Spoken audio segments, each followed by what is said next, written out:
Глава 4. Отец как царь. Я указал на то, что каждый отец имеет три главные служения в своем доме: священник, пророк и царь. Главная обязанность царя – это, конечно, управлять.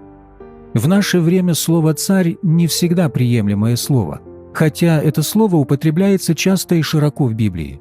Тем не менее, обязанность отца также управлять своим домом от имени Бога.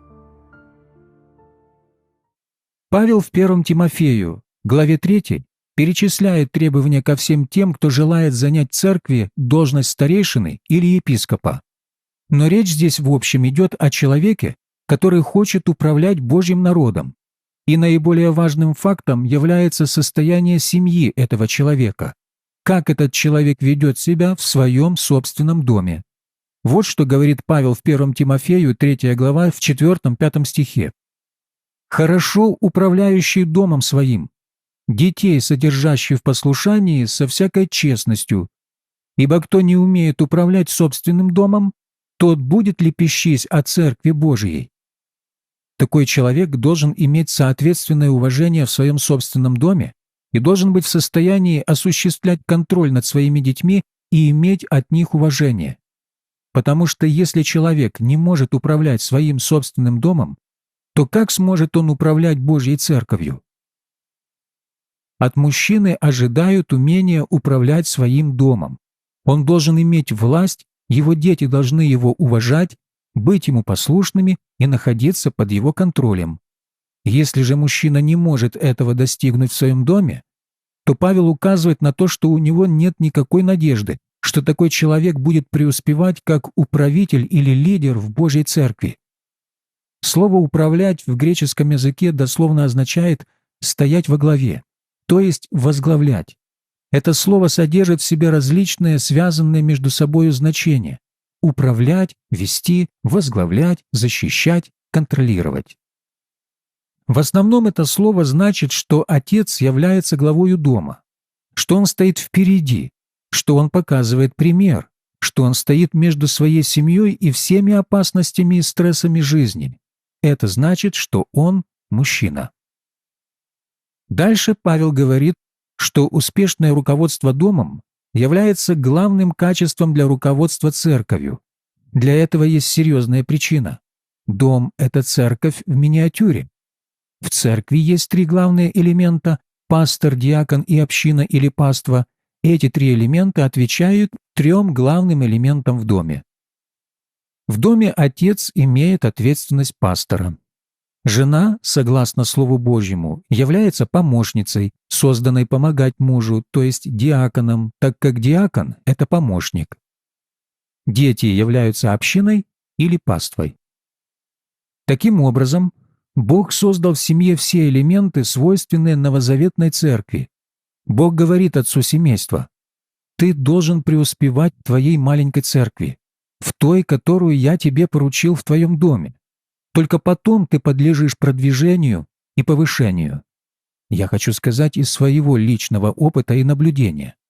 Вы можете построить большую общину людей, которые ее посещают, но эта община не будет сильнее, чем семьи, которые ее составляют. Если семьи не в порядке, церковь также не может быть в порядке. В качестве примера отца, который принял на себя и осуществил свою ответственность управителя домом, я желаю указать на Авраама. Есть очень важное место в книге «Бытие», 18 глава, где Господь говорит об Аврааме и где, между прочим, Он открывает, почему Он избрал Авраама быть главой новой нации, которая в конечном итоге принесет искупление всему человечеству. Не знаю, задумывались ли вы когда-либо, почему Бог избрал Авраама? Он искал человека в то время, когда на земле жили сотни тысяч людей-современников Авраама, и вот из этих сотен тысяч Бог избрал одного. Является ли это закрытой истиной? Почему Бог избрал Авраама? Нет, не является, потому что сам Бог говорит, почему Он избрал Авраама, чтобы тот был главой этой новой нации, которая открыла спасение всем другим народам мира. Я желаю прочесть Бытие, 18 главу, с 17 по 19 стих. И сказал Господь: «Утаю ли я от Авраама, что хочу делать? От Авраама точно произойдет народ великий и сильный, и благословятся в нем все народы земли. Ибо я избрал его для того, чтобы он заповедал сынам своим и дому своему после себя ходить путем Господним, творя правду и суд, и исполнит Господь над Авраамом, что сказал о нем». Я желаю указать на некоторые очень важные пункты из прочитанного отрывка. Прежде всего, давайте взглянем на само имя Авраам. В начале его имя было Аврам, что значит «высокий» или «возвышенный отец».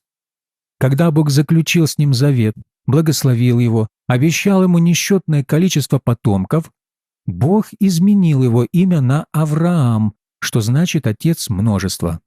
Но, как мы видим и в первом, и во втором случае, его имя характеризуется тем фактом, что оно содержит в себе слово «отец». Это в высшей степени важно.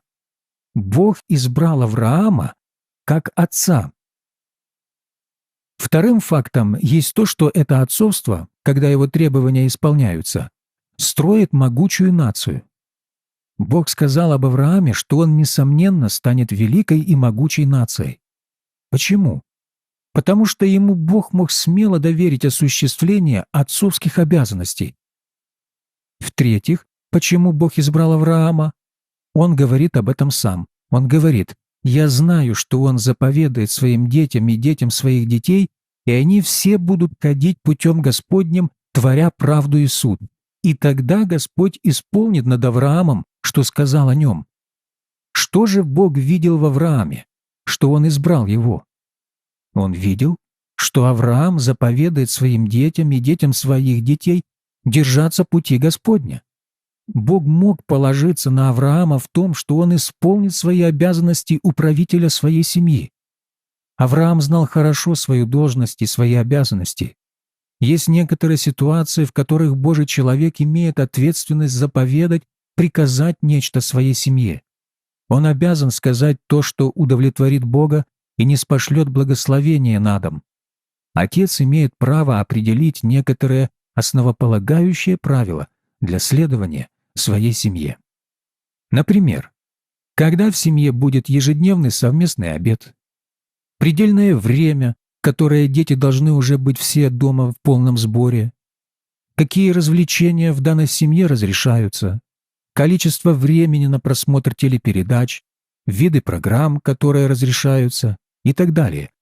Отец имеет не только привилегию, но и обязанность указывать своей семье, что она имеет право делать и чего не имеет права. И Бог говорит, что исполнит над Авраамом то, что говорил о нем. И четвертый пункт, на который я желаю указать, есть то, что Авраам во всем Писании является образцом для всех последующих верующих. Фактически, Новый Завет говорит нам о том, что мы являемся детьми Авраама по вере, и что мы должны идти по следам веры нашего отца Авраама. Идти по следам веры Авраама значит, что мы должны в наших домах вести себя подобно тому, как вел себя Авраам в своем доме. И в заключение я желаю нарисовать контраст. Был другой человек, который ходил с Авраамом. Этот человек знал много того, что знал Авраам, и видел много того, что Бог сделал для Авраама. Его имя Лот. Пришло время отделиться Аврааму и Лоту по причине большого количества стад одного и другого. Быть вместе они больше не могли.